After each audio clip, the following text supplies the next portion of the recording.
Hello అండి. వేదవతి ముగ్గురు కోడలని పిలిచి మీ గోల్డ్ తీసుకురండి లాకర్లో పెట్టాలని చెప్తే నర్మదా ప్రేమ వెళ్ళి వాళ్ళ గోల్డ్ తీసుకొచ్చి వేదవతికి ఇస్తారు.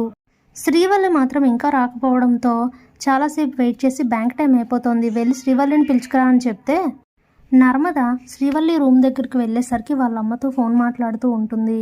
ఇక వెంటనే వేదవతిని కూడా రమ్మని నర్మద పిలుస్తుంది. ఇక వేద వెళ్ళేసరికి అమ్మ నాకేం చేయాలో తెలియట్లేదు, ఈ విషయం ఎలా చెప్పాలో అర్థం కావట్లేదు, నాకు ఆయన దూరం అయిపోతారని కంగారుగా ఉంది అని మాట్లాడుతుంది. దాంతో షాక్ అయిపోతుంది వేదవతి. వెంటనే శ్రీవల్లి దగ్గరికి వెళ్ళి ఎందుకు అలా మాట్లాడుతున్నావు అని అడిగితే అది కాదత్తయ్య అని ఆలోచిస్తూ ఉంటే వెంటనే వాళ్ళ అమ్మ భాగ్యమ్మ చెప్పిన ప్లాన్ గుర్తొచ్చి అదే అత్తయ్య, మొన్న మా ఫ్రెండ్ పెళ్ళయింది, తనకి గోల్డ్ అవసరమైతే నేను తనకు ఆ గోల్డ్ అయితే ఇచ్చాను, ఆ విషయం మీకు ఎలా చెప్పాలా అని ఆలోచిస్తున్నాను, అంటే తను గోల్డ్ కొనుక్కోలేని పరిస్థితుల్లో ఉంది, అందుకే తనకి పెళ్ళికి పెట్టుకోవడానికి నా గోల్డ్ ఇచ్చాను, అందుకే ఇప్పుడు లాకర్లో పెట్టడానికి నా దగ్గర లేవత్తయ్యా, ఈ విషయం చెప్తే మీరు ఎలా తిడతారోనని భయపడుతున్నానంటూ ఏడుస్తూ చెప్తుంది.